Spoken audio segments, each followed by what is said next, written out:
Student नमस्कार आप सभी को मेरा। कैसे हैं आप सब? उम्मीद करता हूँ बढ़िया होंगे।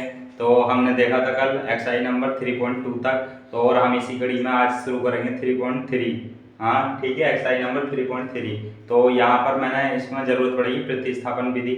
वैसे तो ये 3 विधियाँ होती हैं, यानी कि जो फर्स्ट नंबर की विधि है प्रतिस्थापन विधि है, और दूसरे नंबर की है विलोपन विधि, फिर वज्रगुणन विधि। तो मैंने अभी जो एक्सरसाइज नंबर 3.3 में यूज होने वाला है हमारा जिस इसका प्रतिस्थापन विधि का, तो मैंने इसको ही समझा दिया है क्या होती है, तो आपको अच्छे से समझ में आया, इसलिए मैंने इसको लैंग्वेज में यानी कन्वर्ट कर दिया है।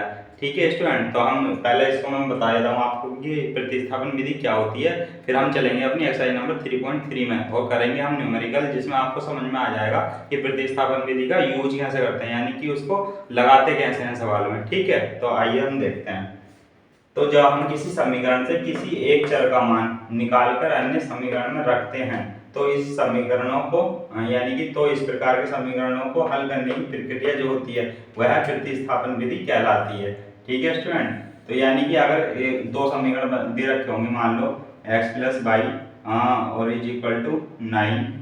ठीक है student, 3x plus y is equal to इधर ले लो अब 27 या कुछ भी ले सकते हैं। तो अगर मैं यहाँ से x का मान निकाल करके यानी कि x का मान निकाल करके 9 माइनस वाई और कहते हैं इस वाले समीकरण में रखूँ x की जगह यानी कि यहाँ, तो ये क्या कहलाएगी ये विधि, ये क्या कहलाती है विधि, प्रतिस्थापन विधि कहलाती है स्टूडेंट। तो हम बिना किसी देरी के आ जाते हैं अपनी एक्सरसाइज नंबर 3.3 के पहले सवाल पे, जो हमें करनी है प्रतिस्थापन विधि का प्रयोग करते हुए। ठीक है, तो मैं इसको एग्जाम्पल को हटा देता हूँ, बाकी कहते हैं लिखा रहने दूंगा अभी ये, और हम पहला सवाल करने की कोशिश करते हैं। ठीक है, तो आइए पहला सवाल, प्रतिस्थापन विधि का यूज करके करना है इनको, तो मैं डायरेक्ट सवाल लिख लेता हूँ पहले का पहला, x plus y is equal to 14 और x minus y is equal to 4। तो ये हमारे दो समीकरण है स्टूडेंट। तो यहाँ पर मैं इसको दे दूंगा अगर समीकरण नंबर 1 और इसको समीकरण नंबर 2। अब ये करने हमें प्रतिस्थापन विधि से हल, तो प्रतिस्थापन विधि से हल करते हैं तो हम उस वो वाला समीकरण से ले लेते हैं x का मान या y का मान जो हमें इजी पड़े, यानी कि जो छोटा हो। ठीक है, तो यहाँ पर तो दोनों जो समीकरण है वो सेम ही है, यानी कि x plus y x minus y, तो इसमें से कहीं से भी ले सकते हैं। यानी कि अब मैं ले लेता हूँ समीकरण 1 से, समीकरण 1 से तो मैं क्या लूंगा, यहाँ से x का मान निकाल लूंगा 14 माइनस वाई। स्टूडेंट समझ गया? अब यहाँ पर मैं क्या लिखूंगा, यहाँ से इसको समीकरण नंबर 3 भी दे सकते हैं आप, तो यहाँ से समीकरण 3 से x का मान समीकरण 2 में रखने पर। ठीक है स्टूडेंट, अब यहाँ पर जो हमने ये x का मान निकाल कर समीकरण 2 में जब रखेंगे तो यही क्या कहलाता है, प्रतिस्थापन कहलाता है, यानी कि हमने इसको स्थापन कर दिया कहाँ, समीकरण नंबर 2 में। ठीक है, तो यही क्या कहलाती है, फिर प्रतिस्थापन विधि कहलाती है। तो स्टूडेंट अब ये आपको समझ में आ रहा होगा अच्छे से। अब मैं यहाँ से x का मान रख देता हूँ यहाँ पर समीकरण नंबर 2 में x की जगह, तो यहाँ से 14 माइनस वाई और ये भी है minus y is equal to 4।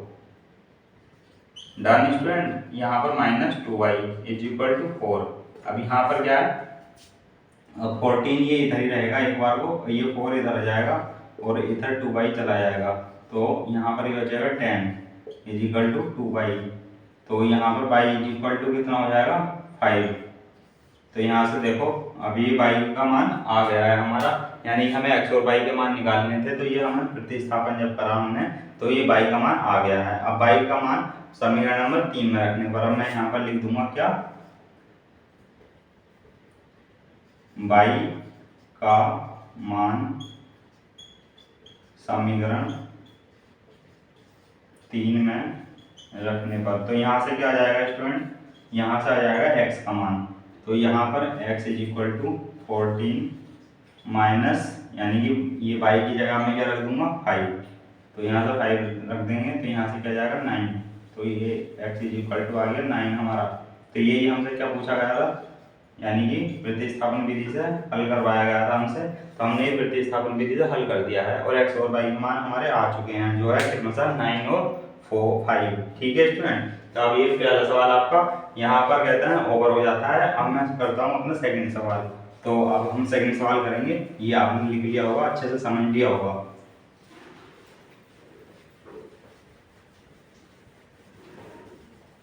अब मैं आपको नेक्स्ट सवाल बता देता हूँ सेकंड। तो ये है s minus T student is equal to 3 और s upon 3 plus T upon 2 is equal to 6। तो यहाँ पर क्या होता है स्टूडेंट, अब यहाँ पर है ये अपॉन में लिखी हुई, तो इसको थोड़ा सॉल्व कर लेते हैं हम। इसको समीकरण नंबर 1 देते हैं क्योंकि यहाँ पर सिंपल फॉर्म में लिखी हुई है ये। अब इसको सॉल्व कर लेते हैं। तो स्टूडेंट ये इसका 3 और 2 का एलसीएम कितना आ जाएगा, यानी कि लासा 6। ठीक है, अब मैंने क्या बताया था आपको इससे पहले भी, इसको जो सॉल्व करते हैं 3 से इसको डिवाइड करते हैं, 3 2 जा 6, तो जो इसका भागफल होता है तो ऊपर उसकी गुणा करते हैं, तो 2 5 जा 10 हो जाएगा ये। अब 2 3 जा 6 और ये हो जाएगा प्लस 3t। ठीक है स्टूडेंट, यहाँ पर है 6, अब मैं यहाँ पर 10 plus 3t is equal to 36। ठीक है स्टूडेंट, अब यहाँ से 3t, ये सॉरी यहाँ पर s है ना, ये s अपॉन 3 है, ये 5 लगा। ठीक है, तो ये यहाँ पर 2s है और यहाँ पर क्या है, ये भी 2s है, तो ये 2s ये बन गई हमारी समीकरण 2। ठीक है, समझ गए स्टूडेंट। तो यहाँ पर क्या हो जाएगी, ये s है, ध्यान रखना। ठीक है, तो अब यहाँ से क्या करूँगा मैं, समीकरण 1 से s का मान निकाल लूँगा। समीकरण 1 से, तो यहाँ से s का मान अगर निकालूंगा मैं, तो यहाँ से 3 प्लस t आ जाएगा। अब इसको समीकरण नंबर 3 दे सकते हैं। अब क्या है, समीकरण 3 से s का मान समीकरण 2 में रखने पर। ठीक है स्टूडेंट, अब यहाँ पर ये है नंबर 2 हमारी। ठीक है इक्वेशन, तो यहाँ से s का मान रखेंगे 3 प्लस t और प्लस क्या है 3t इज इक्वल टू है 36। अब यहाँ पर ये 2 3 जा 6 हो जाएगा और ये 2t हो जाएगा plus 3t is equal to 36। अभी यहाँ पर हो जाएगा 6 plus 5t is equal to 36। अब यहाँ पर 5t, अभी 36 माइनस 6 इज इक्वल टू 30, ये 5t। अब यहाँ पर t इक्वल टू कितना आएगा 6। तो स्टूडेंट t का मान कितना आएगा 6। अब यहाँ से t का मान समीकरण समीकरण 3 में रखने पर तो 3 ये है, तो यहाँ पर s का मान आ जाएगा यहाँ से 3 प्लस 6 इज इक्वल टू 9। तो यहाँ पर ये किसका मान आ गया, s का स्टूडेंट। तो यहाँ पर हमारा ये सवाल नंबर 2 कंप्लीट हो चुका है। तो अब मैं इसको हटा देता हूँ और करते हैं हम सवाल number 3।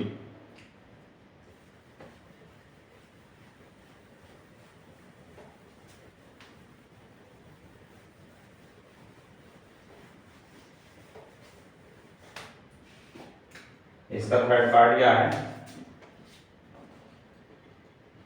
Third part 3x minus y is equal to 3 और 9x minus 3 y is equal to 9। तो यहाँ पर देखना है स्टूडेंट, यहाँ पर क्या होगा, समीकरण 1 इसको दे दिया मैंने। ठीक है, अभी यहाँ पर क्या है ना, ये देखो ध्यान से देखो, अगर मैं यहाँ से 3 कॉमन ले लूँ इसमें से, तो यहाँ पर 3 3 जा 9 हो जाएगा और यहाँ से 1 बाई इज इक्वल टू 9।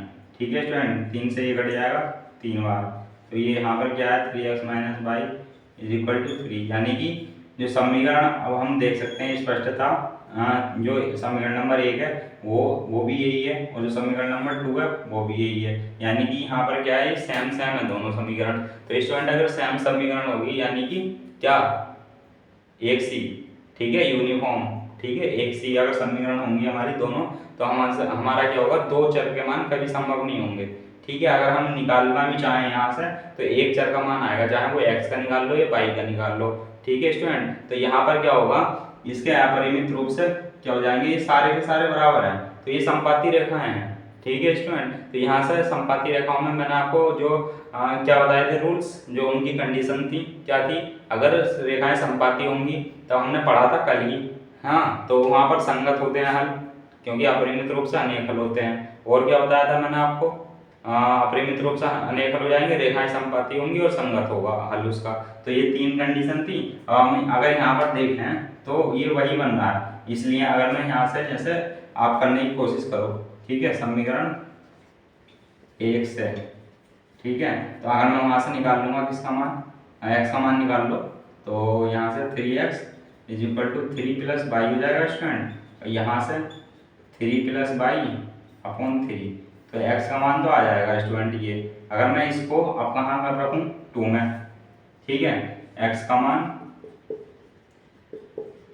समीकरण 2 में रखने पर, तो अगर मैं यहाँ पर रखूँ इसका मान x का, तो 3 प्लस बाई अपॉन 3 और minus y is equal to 3, तो 3 से तो 3 कट जाएगा स्टूडेंट, तो यहाँ से 3 plus y minus y is equal to 3, ठीक है, अब ये प्लस माइनस तो ये भी कट जाएगा, यानी कि 3/3। तो स्टूडेंट इसका जो दूसरा चर का मान है वो संभव नहीं है, हाँ, यानी कि काफ़ी अपरिमित रूप से अनेक हल हो सकते हैं इसके।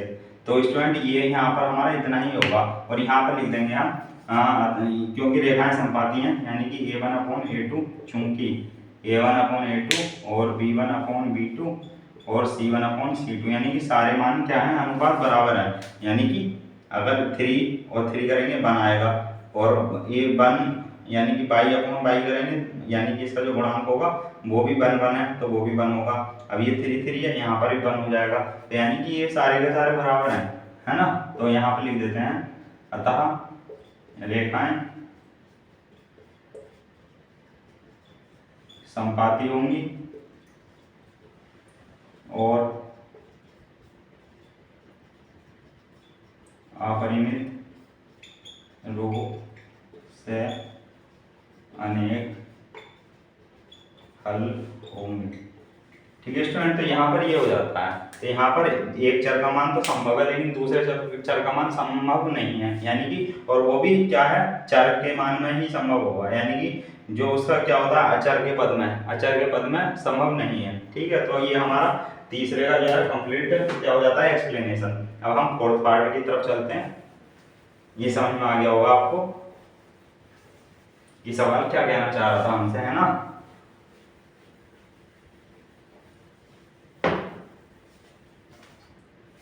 तो मैं फोर्थ पार्ट लिखता हूँ और जल्दी से करते हैं।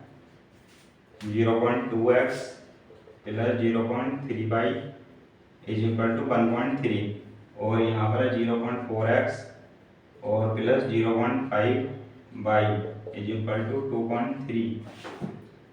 तो ये हमने देखा स्टूडेंट, लेकिन यहाँ पर क्या है, प्रत्येक अंक के बाद, यानी कि एक अंक के बाद पॉइंट लगाया, यानी कि 0.2 है, 0.4 है, 0.3 है, 0.5 है, 1.3 है, 2.3 है। तो अगर मैं इसको समीकरण 1 दे दूँ, समीकरण नंबर 2 दे दूँ, तो यहाँ पर समीकरण तो कितने भी दे सकते हैं स्टूडेंट, वो कुछ नहीं है, मतलब कोई लिमिटेशन नहीं है। तो यहाँ पर अगर मैं क्या करूँ, जैसे मान लो समीकरण 1 से मैं दिखा देता हूँ सॉल्व करके, समीकरण 1 से, तो अगर मैं 0.2x है प्लस 0.3 बाई है और 1.3 है, तो अगर मैं पॉइंट से पॉइंट मतलब यहाँ पर उड़ा दूँ, तो यहाँ पर आपको 10 आएगा, यहाँ पर भी 10 और यहाँ पर भी 10, तो ये 10 अगर कॉमन ले लेंगे तो ये वो 10 कॉमन कट जाएगा, यानी मैं लेकर दिखा देता हूँ, 2x प्लस 3y, ठीक है, और 13/10, तो ये कट जाएगा, यहाँ से हो जाएगा 2x plus 3y is equal to 13, ठीक है स्टूडेंट। तो यहाँ पर अब यहाँ पर अगर इसको डैश कर लें हम, तो इसको समीकरण नंबर 1 दे दो, समझ गए, और इसको कहते हैं डायरेक्ट, जैसा हमने ये करा तो वैसे ही हम इसको भी लिख सकते हैं। तो यहाँ पर मैं डायरेक्ट लिख देता हूँ 4x plus 5y is equal to 23 आएगा, तो ये दूसरा समीकरण हो जाएगा, ये 2 डैश हो जाएगा, है ना। तो यहाँ पर समीकरण 1 से अब लिखेंगे, यहाँ पर डैश कर लो समीकरण 1 से। तो जब समीकरण 1 से करा तो यहाँ कि हम x का मान निकाल ले रहे हैं, क्यों, क्योंकि हमें प्रतिस्थापन विधि से करना है। तो यहाँ से 2x is equal to 13 minus 3y, क्योंकि ये प्लस में तो इधर चला जाएगा माइनस में, तो ये चला गया माइनस में। अब यहाँ से x 13 माइनस 3y अपॉन 2, तो स्टूडेंट एक्स का मान ये आ गया, है ना। अब इसको समीकरण नंबर 3 दे दो। अब रखो समीकरण 3 से समीकरण 2 में एक्स का मान रखने पर, तो जब हम समीकरण नंबर 2 ही है हमारी, तो यहाँ पर जब मैं x का मान रखेंगे यानी कि 13-3/2 और क्या है प्लस 5/(=23। तो स्टूडेंट ये 2 से तो 2 दो बार चला जाएगा, ठीक है। अब यहाँ से इसकी 2 के अंदर मल्टीप्लाई हो जाएगी, तो ये क्या हो जाएगा 26 माइनस 6/+ 5/23, ठीक है स्टूडेंट। तो यहाँ पर 26 माइनस बाई (23). अब यहाँ से माइनस बाई (23 माइनस 26), तो माइनस बाई (-3). तो यहाँ से किसका आ गया मान बाई का, बाई (3). तो यही एक आंसर हमारा ये हो गया बाई का मान। हमें यहाँ पर जगह नहीं है स्टूडेंट, तो मैं यहाँ पर इधर का मिटा देता हूँ और इधर ही लिख देता हूँ किसका एक्स का मान। तो ये समीकरण यहाँ से हटा देता हूँ ये, क्योंकि थोड़ा रफ वर्क भी था, ठीक है। तो यहाँ से मैं कर देता हूँ क्या, अब बाई का मान समीकरण 3 में रखने पर, तो आपको समझ में आ रहा होगा अच्छे से। एक्स का मान निकालना है हमें 3 - 3 और ये क्या है 3, ठीक है स्टूडेंट। तो यहाँ पर 13 - 6 3 दिया 9 हो जाएगा ये, और यहाँ पर अपॉन 2, तो यहाँ पर कितना बचेगा स्टूडेंट 4, है ना। 9 4 13 और 2 2 2 या 4, तो ये x का मान कितना आएगा स्टूडेंट हमारा 2। तो ये हो जाता है हमारा सवाल नंबर 4 यानी कि पार्ट 4। तो ये भी आपको समझ में आ गया होगा। और हम चलते हैं अपने नेक्स्ट पार्ट की तरफ। तो ये इजी है जैसे, है ना, प्रतिस्थापन विधि। और फिर जैसे मैंने बताया था आपको शुरू में कि 2 विधियां और होती हैं, विलोपन विधि और वज्ररोधन विधि। तो जो आगे आने वाली एक्सरसाइजों में आएंगी तो मैं उसको अच्छे से समझाऊंगा, यानी कि विद लैंग्वेज। तो आप चिंता मत करिएगा, बस स्टूडेंट आप प्रैक्टिस में लगे रहिएगा जो जो करा रहा हूँ। और ये है रूट, है ना, 2x + √3y = 4, और यहाँ से है √3x - √8y = 0, ठीक है स्टूडेंट। तो यहाँ से देखेंगे अब हम इसको। तो ये सवाल समीकरण नंबर 1, समीकरण नंबर 2।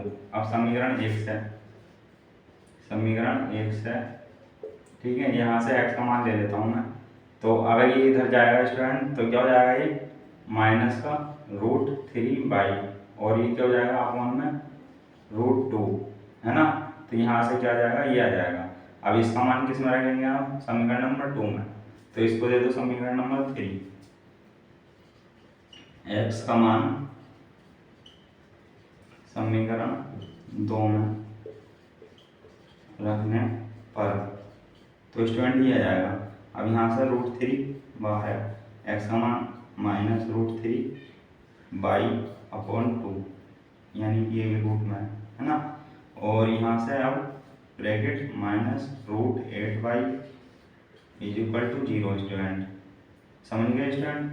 अब यहाँ से अब जब ये 3 अंदर जाएगा तो क्या होगा स्टूडेंट, अब यहाँ से 3 अंदर जाएगा ये, है ना। √2 से तो कटेगा नहीं, क्योंकि यहाँ पर √2 नीचे आया है हमारा। तो यहाँ से जब अंदर जाएगा तो ये रूट की मल्टीप्लाई हो जाएगी, तो ये हो जाएगा रूट हट जाएगा, है ना। जैसे ऐसा मान लो √3, अब ये √3 है और ये भी √3 है ना, ऐसे तो हो जाएगा। और ये अपॉन √2 आ गया, समझ गए स्टूडेंट। अब यहाँ से √8y = 0। यहाँ से हम क्या लेंगे, ये अपना पाई कॉमन आ जाएगा यहाँ से। यहाँ से अगर पाई में कॉमन ले लूँगा तो इसको ऐसा ही लिखा रहना तो चाहें, ठीक है। √3 और √3 ये आ जाएगा अपॉन 2, और यहाँ पर है √8, ठीक है स्टूडेंट। यहाँ पर है 0, ये हो जाएगा। अब जब यहाँ पर पाई के गुणा में लिखा हुआ है ये स्टूडेंट, ये देखेंगे तो जब पाई के गुणा में लिखा हुआ है तो इधर इकाई में जाएगा, 0 पे अपॉन में चला जाएगा ये सारा, ठीक है। हमें यहाँ पर ज़्यादा सॉल्व भी करने की जरूरत नहीं पड़ी, यानी कि यहाँ पर जब ये अपॉन में जाएगा तो जब जीरो की किसी से मतलब जीरो को किसी से डिवाइड करते हैं तो क्या हो जाता है जीरो। तो बाई का मान क्या आ गया स्टूडेंट हमारा जीरो।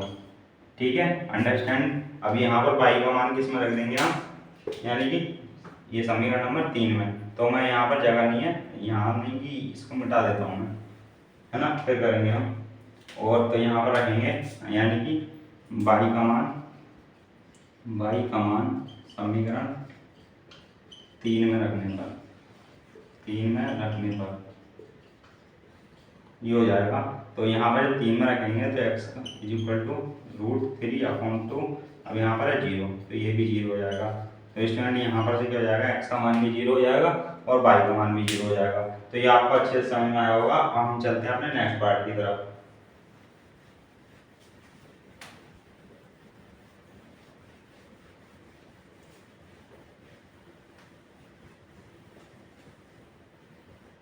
ये हो जाएगा स्टूडेंट हमारा। अब हम चलते हैं नेक्स्ट पार्ट की तरफ। तो नेक्स्ट पार्ट क्या था, यानी कि bi 3x/2 और -5y/3 और माइनस का 2 और क्या है x/3 और प्लस y/2 इक्वल टू 13/6। तो ये हो गया स्टूडेंट। अब यहाँ पर क्या करेंगे, हम इसको दे देंगे समीकरण नंबर 1, इसको दे देंगे समीकरण नंबर 2, या डैश कर लो। ठीक है, अब समीकरण 1 डैश से, ठीक है, समझ में आ रहा है ना। अब यहाँ से क्या लेंगे, हम एलसीएम ले लेंगे इसका। तो यह एलसीएम आ जाएगा 6।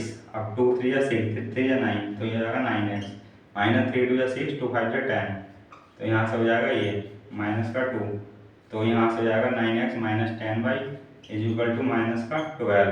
तो ये हो जाएगी हमारी समीकरण नंबर 1 स्टूडेंट। यानी कि सॉल्व कर लिया हमने, क्योंकि ये किस में लिखी हुई थी, P/Q में लिखी हुई थी, तो हमने इसको रेखिक बना लिया।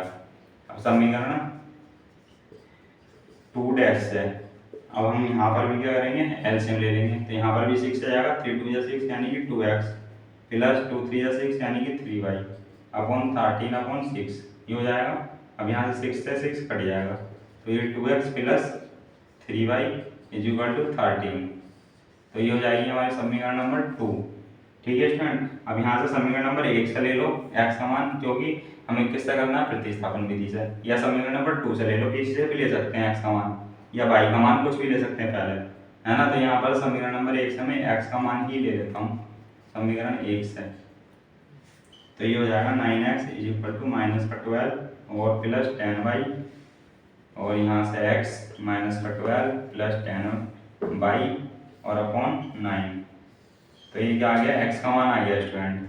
अभी x का मान कहाँ करेंगे हम, प्रतिस्थापित समीकरण नंबर 2 में। तो मैं इसको हटा देता हूँ पूरे को, क्योंकि बोर्ड पर जगह नहीं है इसलिए। अब हमारे समीकरण नंबर 2 वो लिखी हुई है ना, और x का मान भी हमने यहाँ पर निकाल लिया है। तो मैं इसको हटा देता हूँ।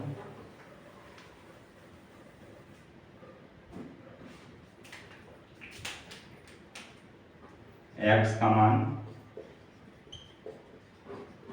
समीकरण 2 में रखने पर, ठीक है स्टूडेंट, ये हो जाएगा। तो यहाँ से 2 और ये माइनस का 12 प्लस 10y अपॉन 9 और plus 3y is equal to 13, ये हो गया। अब यहाँ से इस 2 की अंदर मल्टीप्लाई हो जाएगी, है ना। तो यहाँ पर तो ये क्या हो जाएगा, माइनस का 24 प्लस 20y अपॉन 9 प्लस यह 3y इज इक्वल टू 13। अब यहाँ से एलसीएम ले लेंगे चाहे, प्लस 20y और प्लस 9 27y, है ना। और इधर हो जाएगा, ये जाएगा 9 इधर चला जाएगा फिर, क्योंकि यहाँ पर अपॉन में 1 था तो हमने एलसीएम ले लिया, तो 9 27 हो गया ये। अब ये 9 इधर जाएगा, 13 गुणा 9, ठीक है। अब यहाँ से माइनस का 24 है और ये प्लस का 20 है और ये 27 है। तो यहाँ से कितना हो जाएगा, प्लस 47 बाई ये 13 नमक कितना हो जाएगा स्टूडेंट, 13 नमक 117, है ना। और 13 नहीं 130 हो जाता है ना। अब यहाँ से प्लस 47y है और 117 है प्लस का, इधर जाके हो जाएगा प्लस का 24, है ना। और यहाँ से जुड़ जाएगा 7 4 11 और 2 1 3 1 4 और एक ये, है ना। तो यहाँ से हो गया ये। अब यहाँ से बचेगा 47 बाई। अब बाई का मान कितना हो जाएगा, यहाँ से कहाँ लिखूँ, है ना, यहाँ पर लिख देता हूँ बाई का मान, बाई अपॉन 141 अपॉन 47। तो ये कितनी बार जाएगा स्टूडेंट, यानी कि किससे जाएगा, अगर मैं 47 से डिवाइड करूँ इसको तो 7 दूनी 14, 7 21, 4 या 12, है ना। और यहाँ से अगर 47 3 7 21 3 4 12 और 41, है ना। तो यहाँ पर ये कितनी बार चला गया, 3 बार। तो बाई का मान कितना आ गया, 3 आ गया बाई का मान। मैं बाई का मान कहाँ प्रतिस्थापित करूँगा, यानी कि समीकरण नंबर इसको मैंने मान लिया 3। अब मैं हटा देता हूँ किसको, समीकरण नंबर 2 को, यानी कि यहाँ तक मिटा देता हूँ क्योंकि जगह नहीं है, मैं ऊपर समझा देता हूँ फिर आपको। बाई का मान समीकरण 3 में रखने पर तो ये हो जाएगा। अब x is equal to minus का 12 और प्लस का 10 और बाई का मान कितना है 3 और अपॉन 9 माइनस का 12 प्लस 30 अपॉन 9। तो यहाँ से कितना बचेगा स्टूडेंट, 8 यानी कि 20 हो जाएगा और यहाँ से बचेगा 18, है ना, और यहाँ से 9, तो 9 2 18। तो यहाँ से x का मान कितना आ जाएगा 2। तो स्टूडेंट ये आ गया हमारा बाई x का मान और यहाँ पर आ गया ये हमारा बाई का मान। तो स्टूडेंट ये हो जाता है x और बाई का मान, यानी कि ये हो जाता है आंसर, है ना। हम समझेंगे अपना नेक्स्ट पार्ट, यानी कि सवाल नंबर 2। ये पहले के 4 पार्ट यानी 6 के 6 पार्ट कंप्लीट हो जाते हैं।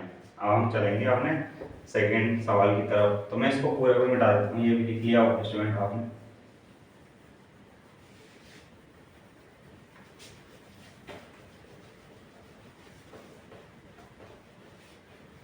तो ये हो गया।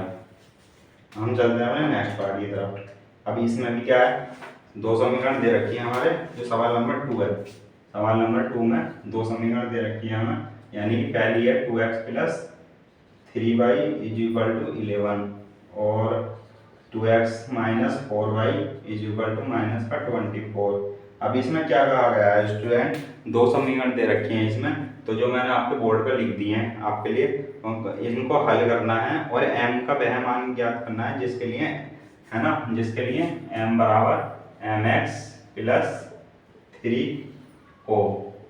तो स्टूडेंट इसके लिए हम क्या करेंगे, यहाँ पर जैसे हमने करा, यानी कि जब समीकरण नंबर 2 दे रखी होती हैं तो यानी कि तो हम क्या करते हैं, प्रतिस्थापन विधि से ही हल करना है इसको, है ना।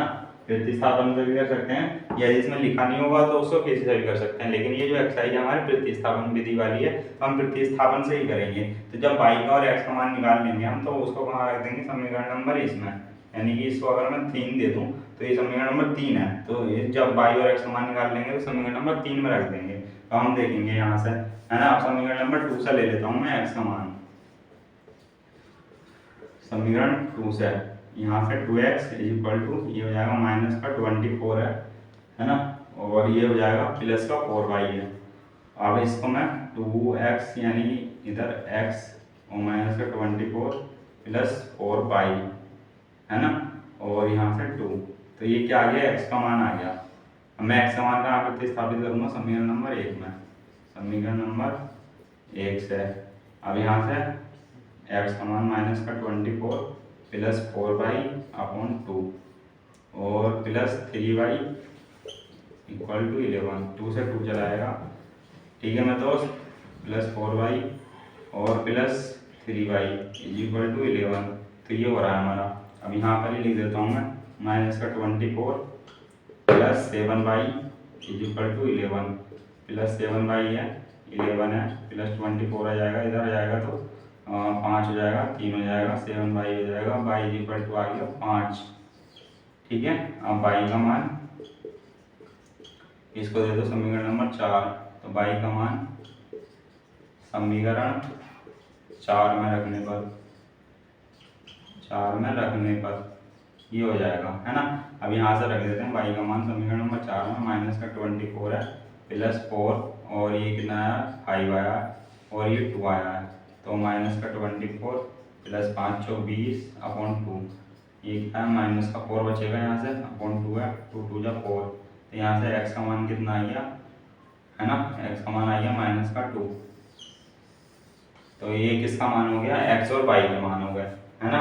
अब x और y के मान जब हो गए तो हम क्या करेंगे, किस में रखेंगे, समीकरण नंबर 3 में x तथा, इधर ही कर रहा हूँ, x तथा y का मान समीकरण 3 में रखने पर, यहाँ से y कितना जल्दी बोलो 5, m का मान निकालना है, x का मान कितना है -2, यह है +3, ये इधर जाएगा 3, 5 में 3 जाएगा 2 बचेगा, ये माइनस का कितना जाएगा 2m, तो माइनस का माइनस ही रहेगा, 2 से 2 जाएगा और इधर चला जाएगा माइनस, तो ये m बराबर कितना जाएगा -1 आ जाएगा, है ना स्टूडेंट। तो यहाँ से कितना आ गया, m बराबर -1, तो ये हो जाता है हमारा m का मान। हमसे ये पूछा गया था, है ना, हमसे ये पूछा गया था, देखो 2x + 3y ये समीकरण दे रखे हैं 2 कीजिए और m का मान ज्ञात कीजिए जिसके लिए y बराबर mx + 3 हो, है ना। तो ये हो जाएगा। अगर मैं इसको चेक करना चाहूँ तो कर सकते हैं, कैसे, है ना, कैसे कर सकते हैं स्टूडेंट, कि ये हमारे मान सही आए हैं नहीं आए हैं। तो मैं यहाँ को एक बार करके दिखा देता हूँ आपको। देखो y बराबर mx + 3 दिए ना, तो y का मान कितना आया हमारा 5 और m का मान कितना आया -1 और x का मान कितना है -2 है और ये +3। अब यहाँ पर 2 बन जाए 2, तो यानी कि ये जो माइनस माइनस क्या हो जाएगा प्लस, है ना।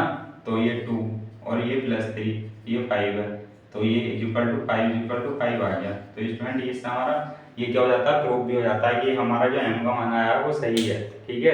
तो m = -1 आ जाएगा। तो ये हमारा आंसर था जो हमसे पूछा था, तो इसको लिख लेंगे, है ना। ये आ भी जाता है एग्जाम में, तो थोड़ा ध्यान भी रखेंगे इसको, है ना। अब हम इसको हटा देते हैं, चलते हैं अपने नेक्स्ट सवाल की तरफ। हम शुरू करते हैं अपना सवाल नंबर 3। तो सवाल नंबर 3 क्या कहता है, देखो ये भी क्या करना है, प्रतिस्थापन विधि से ही हल करना है ना। मैं डायरेक्ट कहता हूँ पार्ट लिख देता हूँ, 2 संख्याओं का अंतर क्या है 26 है और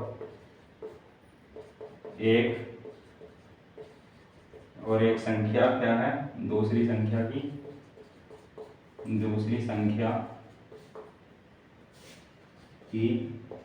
3 गुनी है, उन्हें ज्ञात करना है ना, उन्हें ज्ञात कीजिए। तो स्टूडेंट ये हो जाता है हमारा जो हमारी लैंग्वेज थी। तो अब यहाँ पर मान लेते हैं हम, है ना, माना पहली संख्या = x और माना दूसरी संख्या = y। तो अब यहाँ पर क्या है, दो संख्या का अंतर है, यानी कि अब इसको हम पढ़ के क्या बनाएंगे समीकरण, है ना। तो 82 यानी कि फर्स्ट कंडीशन या प्रथम शर्त अनुसार ऐसे भी कह सकते हैं, है ना। तो x - y = 26, ये समीकरण नंबर 1 बन जाता है। अब देखो यहाँ से पढ़ो, और एक संख्या दूसरी संख्या की 3 गुनी है ना। तो यानी कि एक संख्या दूसरी संख्या की 3 गुनी है, यानी कि ये दूसरी संख्या हो गई, इसकी 3 गुनी हो गई, तो ये समीकरण नंबर 2 बन जाएगा। अब यहाँ से समीकरण नंबर 2 से x का मान जो है कहाँ रख देंगे, समीकरण नंबर 1 में रख देंगे, है ना। तो हमारा यहाँ से क्या निकल जाएगा, y का मान निकल जाएगा। अब यहाँ पर क्योंकि निकला है ये, है ना, तो यहाँ से समीकरण नंबर 2 से x का मान, है ना, x का मान समीकरण 1 में रखने पर, ठीक है स्टूडेंट। तो इधर रख देते हैं हम, यहाँ पर से रखूँगा मैं 3y - y = 26 हो जाएगा, 2y यानी कि अभी 26 ही और y क्या 30, है ना। तो y का मान ये आ गया। अब मैं यहाँ पर रखूँगा y का मान समीकरण 2 में रखने पर, है ना। तो यहाँ से क्या हो जाएगा 3 × 13, तो 13 × 39, तो x का मान कितना आएगा 39। यानी कि हमसे यही पूछा गया था कि संख्याएं कितनी कितनी हैं, तो पहली संख्या यानी कि x है हमने मानी, तो वो क्या आ गया 39 आ गया। दूसरी संख्या क्या आ गई हमारी 22 यानी कि 13 आ गई। हमारी दो ही संख्या ये वाली होंगी, है ना। तो हमने ये देखा अपना सेकंड सवाल। हम कर लेते हैं अपना नेक्स्ट सवाल, है ना। तो मैं इसको मिटा देता हूँ।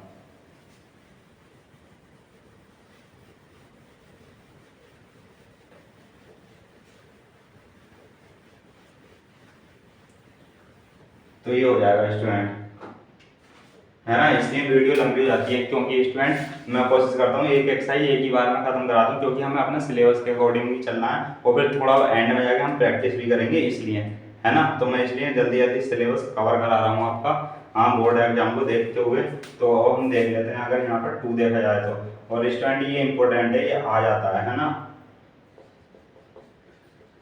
तो मैं जो छोटे सवाल हैं मैं उनको बोर्ड पर लिखूंगा, वरना मैं आपको जो बड़े सवाल हैं अभी जिनकी लैंग्वेज बड़ी है, तो उनके मैं क्या करूँगा, आपको लैंग्वेज पढ़ के सुना दूंगा, और आप अपनी बुक से देखना और समझ में ना आए तो बताना, या वीडियो को दोबारा देख लेना और अपना सवाल लिख लेना जिनके पास बुक ना हो।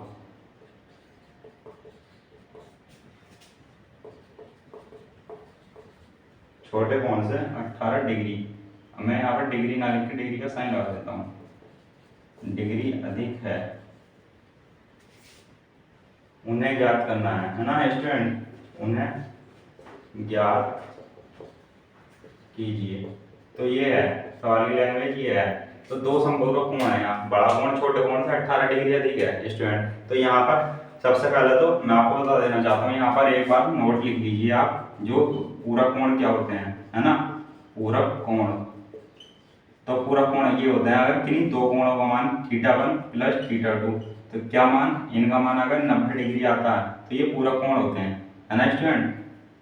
अब मैं इनकी लैंग्वेज, यानी कि मैंने शॉर्ट में लिखा दिया, आप इनकी लैंग्वेज भी लिख सकते हैं, यानी कि पूरक कोण क्या होते हैं। अगर मैं डेफिनेशन लिखूं तो डेफिनेशन इस तरीके लिखी जा सकती है कि किन्हीं दो कोणों का योग, या ऐसा मान सकते हैं, माना पहला कोण θ1 प्लस मतलब दूसरा कोण θ2, और इन दोनों कोणों का योग जब 90 डिग्री होगा तो उन्हें क्या कहते हैं, पूरक कोण कहते हैं। तो इस तरीके से भी बोल सकते हैं इनकी क्या जो लैंग्वेज, है ना। अब यहाँ पर है हमारा समपूरक कोण, तो समपूरक कोण, तो समपूरक कोण क्या होते हैं, यानी कि जिन किन्हीं दो कोणों का मान क्या होता है 180 डिग्री होता है, तो वो क्या कहलाते हैं, हमारे समपूरक कोण कहलाते हैं स्टूडेंट, है ना। तो यहाँ पर इसको नोट में लिख लीजिएगा आप, तो ये आपको क्या हो जाएगा, बेनिफिट यानी कि यूजफुल होंगे आपके लिए। तो हम यहाँ पर आ जाते हैं हम सवाल पर। तो दो समपूरक कोणों में बड़ा कोण छोटे कोण से 18 डिग्री अधिक है ना। तो हम यहाँ पर मान लेते हैं, माना बड़ा कोण इज इक्वल टू एक्स, छोटा कोण इज इक्वल टू वाई, ये मान लिया हमने अकॉर्डिंग टू क्वेश्चन। अब पहला समीकरण तो क्या बन जाएगा, यानी समपूरक कोण है तो x प्लस वाई मान लो, तो ये हो जाएगा 180, है ना स्टूडेंट। यहाँ पर डिग्री लगा सकते हैं, या फिर वो डिग्री से डिग्री कट जाएगा तो कोई दिक्कत नहीं है, उसमें डिग्री लगा सकते हैं।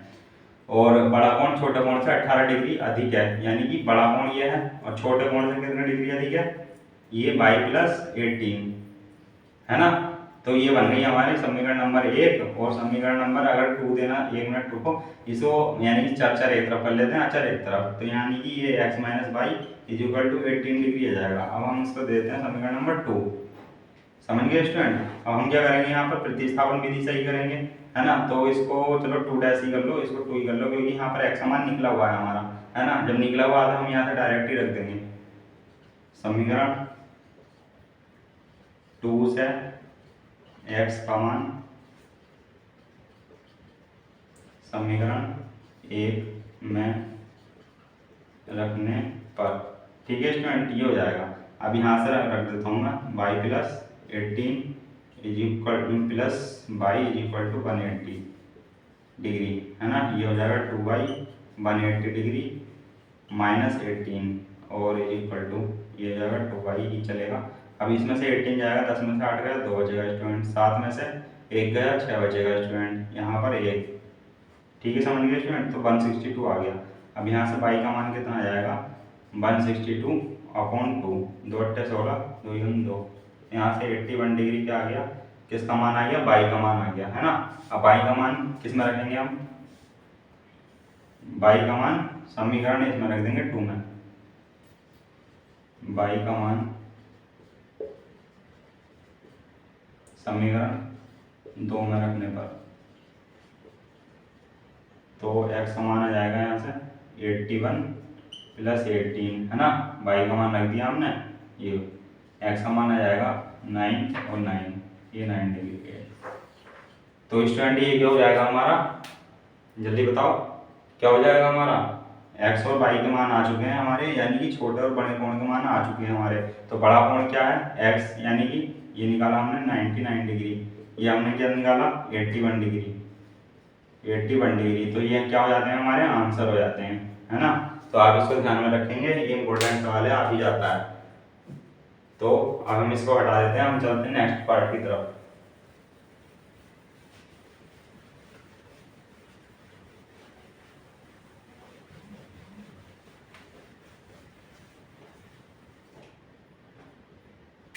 तो हमारा जो नेक्स्ट पार्ट है वो क्या कहता है, देखो स्टूडेंट अभी इनकी लैंग्वेज थोड़ा बड़ा हो रहा है सवालों का, तो मैं आपको पढ़कर बता देता हूँ और मैं यहाँ पर सीधे समीकरण लिखूंगा, है ना। तो मैं पढ़कर बता देता हूँ इसको। जो हमारा थर्ड पार्ट है तो वो क्या कहता है, एक क्रिकेट टीम के कोच ने 7 बल्ले और 6 गेंदें खरीदी हैं। कितने रुपए में खरीदी हैं, 3800 रुपये में खरीदी हैं। और बाद में उसने 5 बल्ले, ध्यान सुनना, ठीक है, बाद में उसने 3 बल्ले तथा 5 गेंदें 1750 रुपये में खरीदी हैं, है ना। प्रत्येक बल्ले और प्रत्येक गेंद का मूल्य ज्ञात कीजिए। तो एक बार पढ़ देता हूँ। एक क्रिकेट टीम के कोच ने 7 बल्ले तथा 6 गेंदें 3800 रुपये में खरीदी हैं। तो बाद में उसने 3 बल्ले और 5 गेंदें 1750 रुपये में खरीदी हैं। तो प्रत्येक बल्ले और गेंद का मूल्य ज्ञात करना है स्टूडेंट। तो हम मैं इसको पढ़कर डायरेक्ट समीकरण लिखता हूँ, ATQ, है ना। अब यहाँ क्या है 7 बल्ले, तो यहाँ पर पहले सबसे पहले मैं मान लेता हूँ, माना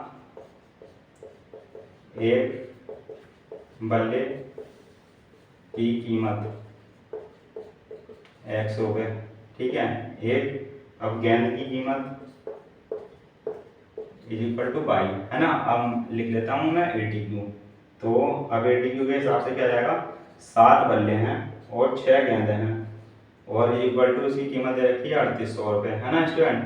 अब यहाँ से ये समीकरण नंबर हो गया हमारा 1 और हमारा 2 क्या है, 3 बल्ले तथा 5 गेंदें, वो कितने रुपए में है, 1750 रुपये में।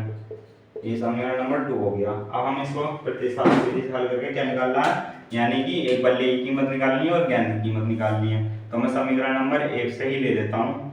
समीकरण 1 से 7x is equal to 3800 minus का 6y, x is equal to 3800 minus का 6y अपॉन 7। तो ये हो गया x का मान। अब 2 में रखने पर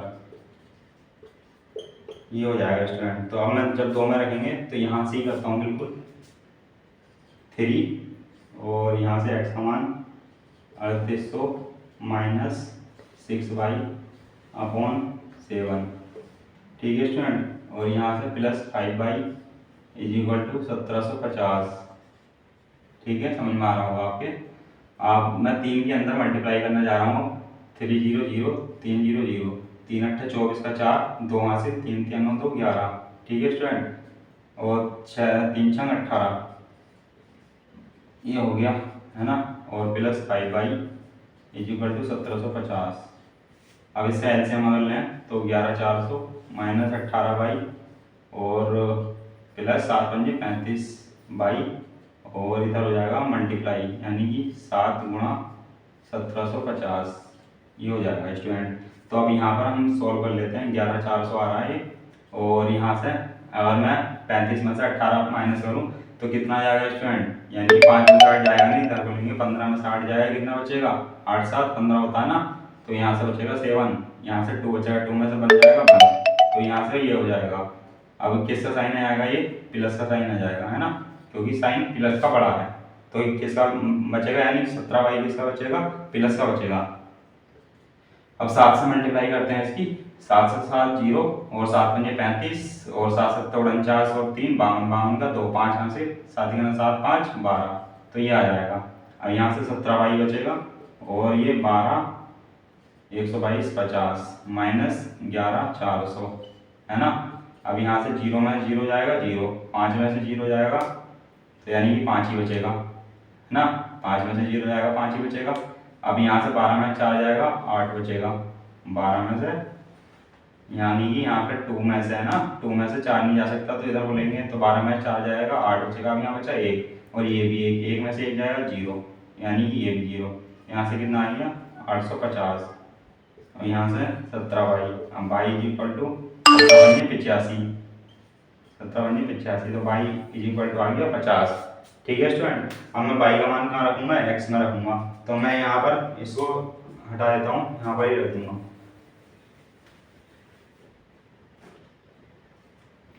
समीकरण इसको 3 दे दो, समीकरण 3 से x is equal to 3800 minus 6 into 50 upon 7। तो ये कितना हो जाएगा स्टूडेंट, 3800 माइनस 6 पंजे 30, 300 अपॉन 7, 300 जाएगा 3500 बचेगा अपॉन 7, 7 पंजे 35, 500। तो यहाँ से x इज इक्वल टू कितना आ गया 500। तो स्टूडेंट ये हमारे मान हो गए, आंसर। तो हमने यहाँ क्या माना था, एक बल्ले की कीमत x मानी थी, तो x की यानी कि एक बल्ले की कीमत कितनी आ गई 500। और कहते हैं हमने y गेंद की वैल्यू मानी थी, तो एक गेंद की वैल्यू कितनी आ गई 50 रुपये। ठीक है स्टूडेंट। तो ये हो जाते हैं हमारे आंसर। तो हम अब चलते हैं अपने नेक्स्ट सवाल की तरफ, ये हो जाता है हमारा कंप्लीट। तो अब हमारा ये हमने कर लिए 3 सवाल, हम चलते हैं अपने पार्ट 4 की तरफ। तो इसकी भी लैंग्वेज थोड़ी लेंथी है, तो मैं इसको आपको पढ़कर बता देता हूँ स्टूडेंट, और मैं इसे समीकरण लिखूंगा बोर्ड पर। ठीक है। एक नगर में टैक्सी के भाड़े में एक नियत भाड़े के अतिरिक्त, है ना, नियत एक नियत भाड़ा है, इसमें एक नियत भाड़े के अतिरिक्त चली गई दूरी पर भाड़ा सम्मिलित किया जाता है। 10 किलोमीटर के लिए गाड़ी के लिए भाड़ा कितना है 105 रुपये है ना, 105 रुपये 10 किलोमीटर के लिए। और 15 किलोमीटर के लिए कितने रुपए लिए जाते हैं, 155 रुपये लिए जाते हैं। नियत भाड़ा तथा प्रति किलोमीटर भाड़ा क्या है ना, पहले मतलब पूछा है, नियत भाड़ा भी पूछा है और प्रति किलोमीटर भाड़ा भी पूछा है। अब एक व्यक्ति को 25 किलोमीटर यात्रा करने के लिए कितना भाड़ा देना होगा ये भी पूछा है फिर, है ना। तो ये आपको समझ में आ गया होगा, और समझ में नहीं आया हो, मतलब लैंग्वेज थोड़ा लेंथी है, तो हमारी वीडियो को कृपया दोबारा देखिएगा, तो आपको ये लैंग्वेज भी समझ में आ जाएगी, है ना। अब हम चलते हैं अपने मतलब समीकरण लिखता हूँ मैं, है ना, फिर आप देखेंगे। तो यहाँ पर माना नियत भाड़ा मान लेते हैं x रुपये है ना, और यहाँ पर मान लेते हैं प्रति किलोमीटर भाड़ा, प्रति किलोमीटर भाड़ा कितना है 22 रुपये है। तो ये मैंने मान लिया है। अब हम चलते हैं ATQ यानी कि अकॉर्डिंग टू क्वेश्चन। तो मैं इसको अब समीकरण बनाने जा रहा हूँ। ठीक है स्टूडेंट। अब यहाँ पर क्या है, इन्होंने बोला है कि एक नियत भाड़े के अतिरिक्त जो 10 किलोमीटर के लिए भाड़ा है वो 105 रुपये है, यानी कि नियत भाड़ा तो रहेगा ही रहेगा, और जो प्रति किलोमीटर भाड़ा है यानी कि 10 किलोमीटर का, तो ये 10 हो जाएगा, इसमें कितना है 105 रुपये है। तो ये समीकरण नंबर 1 कहलाएगी हमारी। ठीक है स्टूडेंट। अब यहाँ पर समीकरण नंबर 2 में क्या बनाएंगे हम 15 किलोमीटर के लिए। तो यह है हमारा जैसे कि इसमें लिखा है, देखो मैं आपको दिखा देता हूँ, दिख रहा होगा आपको ये जो हमारा सवाल है। ठीक है। तो यहाँ पर होगा x प्लस यानी कि यह है 15 किलोमीटर के लिए, तो 15 हो जाएगा, ये है 155 रुपये। तो ये हो जाएगा हमारा समीकरण नंबर 2, है ना। अब हमें x और y के मान भी याद करने हैं। फिर एक अलग से कहा गया है कि एक व्यक्ति को 25 किलोमीटर यात्रा करने के लिए कितना भाड़ा देना होगा, तो मैं उसको बाद में ही लिखूंगा, है ना, पहले इतना सॉल्व कर लेते हैं। तो यहाँ से क्या होगा, समीकरण नंबर 1 से मान निकाल लो x का, समीकरण 1 से, है ना, x का मान निकाल लेंगे, 105 माइनस 10 हो जाएगा। अब ये क्या है, इसको समीकरण दे दो 3, क्योंकि हम बाद में भी देंगे। तो समीकरण 3 से समीकरण 2 में x का, ये x है, x का मान रखने पर, ठीक है स्टूडेंट। तो यहाँ पर समीकरण 2 ये है हमारी, तो यहाँ पर रखेंगे x का मान। तो यहाँ पर से क्या हो जाएगा, ये x का मान, ये 105 105 रुपये और माइनस का 10 है ना, और ये क्या है प्लस 15 है, और इक्वल है 155 रुपये, है ना। तो यहाँ पर है -105 ऐसे ही लिखा रहने दो अभी, और ये बचेगा इधर से प्लस का 5 155। अब देखो नेक्स्ट लाइन में, तो यहाँ पर 5 और यहाँ पर 155 माइनस क्या है 105 रुपये हो जाएगा। ये 105 इधर जाएगा माइनस में हो जाएगा, तो यहाँ से क्या बचेगा 0 और 5 और यहाँ से 50 रुपये बच जाएगा, है ना। अब यहाँ से 5 बाई और बाई, तो यहाँ से क्या बचेगा 5 दाई 50, तो बाई इक्वल टू आ गया 10। ठीक है स्टूडेंट, तो ये क्या आ गया हमारा जो प्रति किलोमीटर भाड़ा, यानी कि 10 रुपये प्रति किलोमीटर भाड़ा पड़ेगा, है ना। अब नियत भाड़ा निकाल लेते हैं। नियत भाड़ा यानी कि 100 रुपये, तो बाई का मान समीकरण 3 में रखने पर, ठीक है, ये हो गया। तो बाई का मान समीकरण 3 में रखते हैं, x 105 minus 10 into 10, 105 minus 100 is equal to 5, x is equal to 5 आ गया। तो ये क्या आ गया हमारा नियत भाड़ा, और क्या आ गया हमारा प्रति किलोमीटर भाड़ा आ गया, है ना। अगर मैं इसको x5 और यहाँ पर 10 रख दूँ, ठीक है, तो ये हो जाएगा हमारा क्या माना नियत भाड़ा 100 रुपये और प्रति किलोमीटर बाई जो है हमारा 10 रुपये।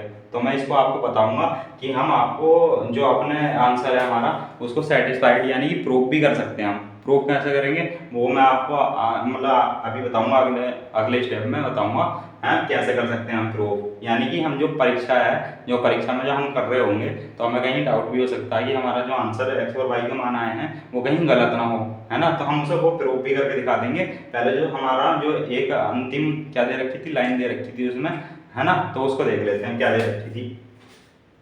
इन्होंने दे रखा था एक व्यक्ति को 25 किलोमीटर यात्रा करने के लिए कितना भाड़ा देना होगा। तो जब 25 किलोमीटर यात्रा करने के लिए कितना भाड़ा देना होगा, यानी कि जो हमारा नियत भाड़ा है वो तो रहेगा। अब 25 किलोमीटर की यात्रा करने के लिए यहाँ पर थर्ड कंडीशन डाल देंगे, है ना, क्योंकि हमारा क्या 2 कंडीशन से तो हमने ये बना लिया और 3 कंडीशन से ये है। तो यहाँ पर कितना भाड़ा देना होगा तो ये हमसे पूछा है। तो हम यहाँ से हमारा x का मान भी आ चुका है यानी कि 5 प्लस 25, बाई का मान भी आ चुका है हमारा 10, तो यानी कि 25 धाई 250 इक्वल आ गया कितना 255। तो इतना किराया देना होगा, है ना। तो ये हमारा जो होता है थर्ड पार्ट यानी कि जो अंतिम लाइन थी वो, तो ये हो जाता है हमारा आंसर, है ना। अब मैं इसको देखो सेटिस्फाइड करा के दिखा देता हूँ कंडीशन। अब ये किसी समीकरण में भी रख सकते हो आप x और y का मान, है ना, तो इक्वल होगा। हम मान लो समीकरण नंबर 1 में रख देते हैं। ये हमारा क्या है, ये नोट में है, ये करना नहीं है। मैं आपको बस केवल आपके किस लिए दिखा रहा हूँ आपको, यानी कि वो हो जाए, यानी कि आप अंदर से सेटिस्फाइड हो जाओ, है ना। तो समीकरण 1 से क्या है, x का मान 5 है और 10 है और इंटू y का मान कितना निकाला है 10 और इक्वल 105 है। तो 5 और प्लस 100 इक्वल 105 और अब ये भी 105 हो गया, है ना, 105 इक्वल टू 105। तो स्टूडेंट ये, तो इस तरीके से हम अपने आंसर को क्रॉस चेक भी कर सकते हैं कि हमारा आंसर ठीक आया है कि नहीं आया है। तो आपको ये बात पता चली होगी, ये नई बात पता चली होगी जहाँ तक मानता हूँ, है ना। तो आप इसको कहते हैं ठीक से समझेंगे और कहते हैं हमारे चैनल को सब्सक्राइब करेंगे, फॉलो करेंगे और अपना प्यार यूं ही बनाए रखिएगा। और इसी बात पर हम चलते हैं अपने नेक्स्ट सवाल की तरफ।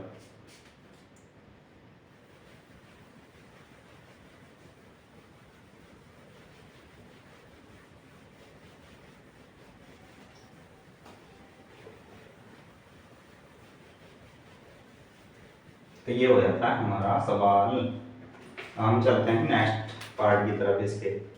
तो हमारा 2 पार्ट बचे हैं बस इसके, फिर एक्सरसाइज फिनिश करेंगे और कल करेंगे हम कौन सी एक्सरसाइज नंबर 3.4, है ना। तो मैं इसको पढ़कर बता देता हूँ आपको इसको भी।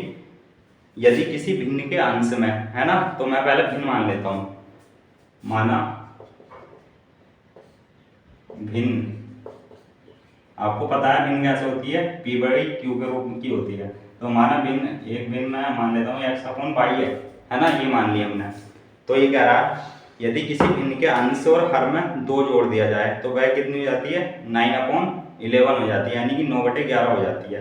और यदि अंश और हर में 3 जोड़ दिया जाए, ये सेकंड कंडीशन है स्टूडेंट, तो कितनी हो जाती है 5/6 हो जाती है। तो वह भिन्न ज्ञात करनी है, यानी कि x और y के मान जब आ जाएंगे तो इसमें रख देंगे हम, है ना। तो यही ज्ञात करनी होगी, है ना। तो यहाँ से समीकरण नंबर 1 दे दो चाहे इसको, है ना। अब हम चलते हैं ATQ। तो हमसे क्या कहा गया है कि जब समीकरण नंबर 1 में यानी कि किसी भिन्न में, है ना, तो हमने वो मान लिए भिन्न कौन सी हमारी x अपॉन y है। तो यदि किसी भिन्न के अंश और हर में कितना जोड़ना है, 2 जोड़ दिया जाए तो वह 9/11 हो जाती है। तो हमने 82 भी लिख दिया यानी कि अकॉर्डिंग टू क्वेश्चन, है ना।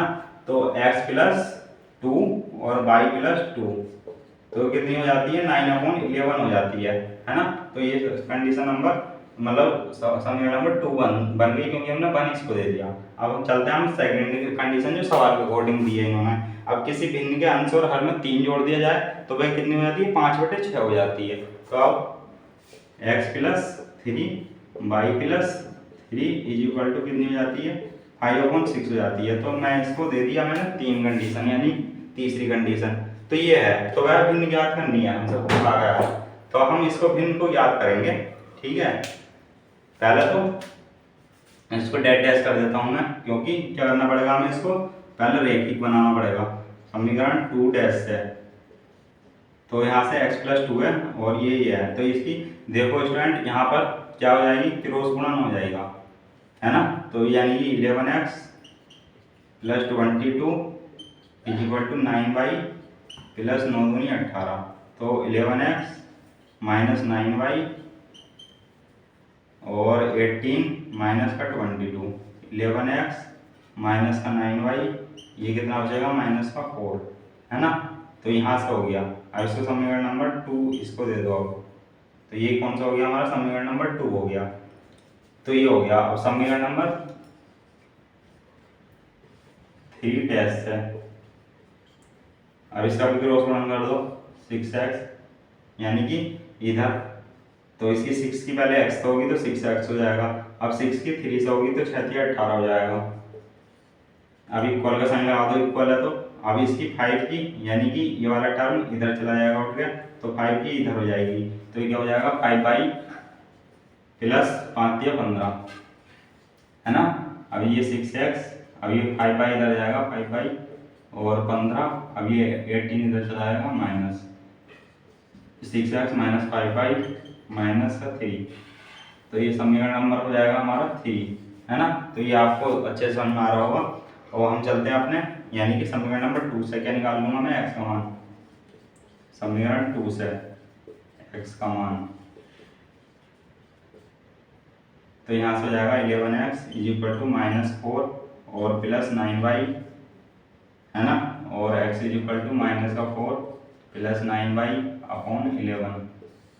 अब ये मान कहाँ रख दूंगा मैं, समीकरण नंबर 3 में रख देंगे। समीकरण नंबर 3 में x का मान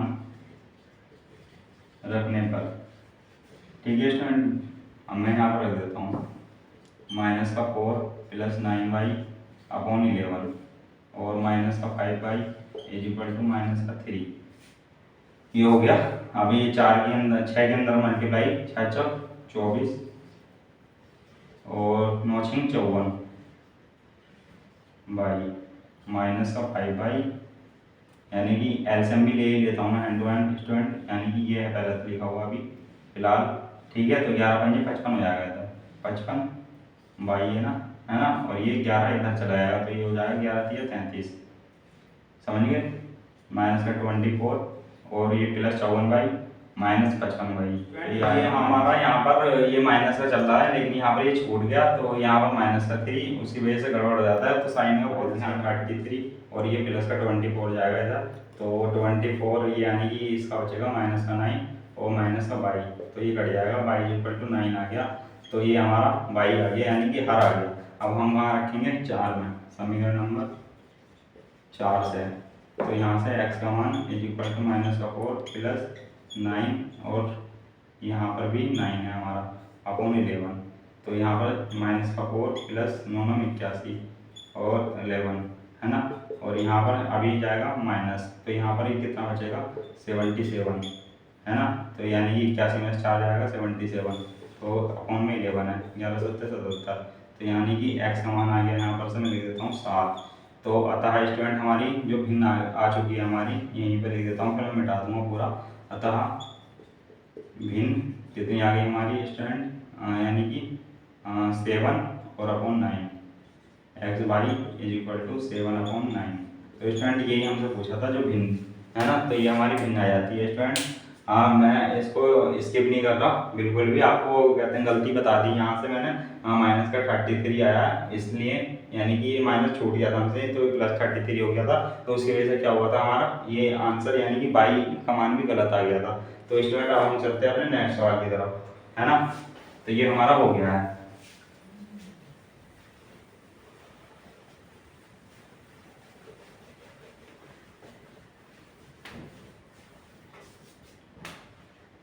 तो थोड़ा कहता है ना, अब मैं इसको भी आपको बता देता हूँ जो हमारा लास्ट सवाल है। तो यह है 5 वर्ष बाद जैकब की आयु उसके पुत्र की आयु की 3 गुनी हो जाएगी, है ना। 5 वर्ष पूर्व जैकब की आयु उसके पुत्र की आयु की 7 गुनी थी, तो उनकी वर्तमान आयु ज्ञात करनी है, यानी कि जैकब की और जैकब के पुत्र की। तो जैकब की वर्तमान आयु इज इक्वल टू x वर्ष मान लेते हैं, उसके पुत्र की आयु यानी कि वर्तमान आयु y वर्ष मान लेते हैं, है ना स्टूडेंट। अब इसके अकॉर्डिंग हम क्या बनाते हैं, लैंग्वेज के अकॉर्डिंग समीकरण। तो यहाँ पर 5 वर्ष बाद जैकब की आयु उसके पुत्र की आयु की 3 गुनी हो जाएगी, यानी कि 5 वर्ष के बाद बोला है स्टूडेंट। तो यानी कि 5 वर्ष, यानी मैंने आपको बताया था अगर बाद बोलेगा तो जुड़ जाता है वो, है ना। तो 5 वर्ष बाद जैकब की आयु उसके पुत्र की आयु की 3 गुनी हो जाएगी, उसके पुत्र की आयु की, है ना। तो ये हो जाएगा, इसको सोल्व कर लेंगे थोड़ा, अभी मैं देता हूँ बंडेस, है ना। 5 वर्ष बाद जैकब की आयु उसके आयु की 7 गुनी थी 5 वर्ष पूर्व, है ना। तो 5 वर्ष पूर्व उसके पुत्र की आयु की 7 गुनी थी, तो उसका पुत्र भी 5 वर्ष पहले 5 वर्ष छोटा ही होगा, तो ये समीकरण नंबर 2 डैश हो जाएगा। तो ये हो जाएगा हमारा क्या, ये हमने लिख लिया है। तो अब मैं चलता हूँ, इसको सॉल्व करते हैं थोड़ा। x plus 5 is equal to 3y plus 15, x minus 3y is equal to 10, है ना स्टूडेंट। अब यहाँ से क्या करेंगे, x समान निकाल लेंगे, समीकरण नंबर 1 देता हूँ पहले इसको, और अब इसको क्या करते हैं, समीकरण नंबर 2 को सॉल्व करना शुरू करते हैं। x minus 5 is equal to 7y minus का 35, है ना। x माइनस 7y माइनस का 35 plus 5, x minus 7y is equal to minus का 30। तो स्टूडेंट इसको ध्यान में रखेंगे, बस क्या क्या इसको ध्यान में रखेंगे, यानी कि जो साइन होते हैं वो हमारे इंपॉर्टेंट होते हैं, उसको ध्यान में रखेंगे। तो ये 3y इधर आया, ठीक है 15, और ये 5 गया उधर 10 बचेगा, और x माइनस 7y इधर आया माइनस में हो गया, और माइनस का 35 ये था 7 में 35, और ये इधर जाके प्लस हो जाएगा, तो ये 30 आ गया। तो ये हमारा समीकरण नंबर 2 हो गया। अब हम देखते हैं समीकरण नंबर 1 से, समीकरण 1 से, है ना। तो यहाँ से x समान निकाल लेंगे 10 प्लस 3y।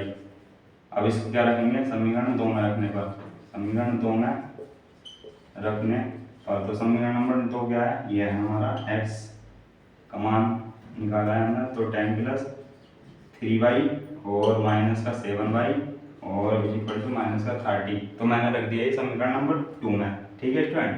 अब यहाँ पर से 10 और यहाँ से क्या बचेगा माइनस का 4y माइनस का 30, तो माइनस का 4y और माइनस का 30 इधर जाके किस में हो जाएगा, माइनस में, तो ये हो जाएगा माइनस का 40, माइनस का 4y माइनस का माइनस कैंसिल, 4 4 40। तो बाई का मान आ गया स्टूडेंट 10, यानी कि जो वर्तमान आयु किसकी, जैकब के पुत्र की वो आ चुकी है 10 हमारी। अब बाई का मान समीकरण नंबर किस में रख देंगे हम, यहाँ पर इसको दे दो 3, बाई का मान समीकरण 3 में रखने पर, 3 में रखने पर, है ना। तो यहाँ से x का मान आ जाएगा 10 प्लस 3 10 प्लस 3 भाई 30 40 x, ठीक है। तो ये वर्ष और ये भी वर्ष। तो हमसे स्टूडेंट ये पूछा था किसकी, यानी कि जैकब की आयु पूछी थी और जैकब के पुत्र की आयु पूछी थी। तो जैकब की आयु 40 वर्ष आ चुकी है और जैकब के पुत्र की आयु 10 वर्ष आ चुकी है, ठीक है स्टूडेंट। तो इतना ध्यान रखिएगा। और जो पिछले सवाल में थोड़ा एक साइन में वो हो गया था, यानी कि हम लगाना भूल गए थे, तो उसकी वजह से हमारी थोड़ा वीडियो 5 मिनट एक्स्ट्रा हो गई, 5 मिनट भी नहीं 1-2 मिनट हुई होगी, 1 मिनट, ठीक है। तो उसको ध्यान में रखेंगे और अपना प्यार यूं ही बनाए रखेंगे, चैनल को सब्सक्राइब करेंगे चैनल का नाम है स्टडी स्पेस, उसको कहते हैं ध्यान से, यानी कि ध्यान में रखेंगे। और आप जितना शेयर शेयर करिएगा अपने दोस्त के साथ, फ्रेंड के साथ, ताकि उनकी भी हेल्प हो सके और अपना क्या प्यार बनाए रखिएगा। जय हिंद स्टूडेंट, मिलते हैं अगली वीडियो में।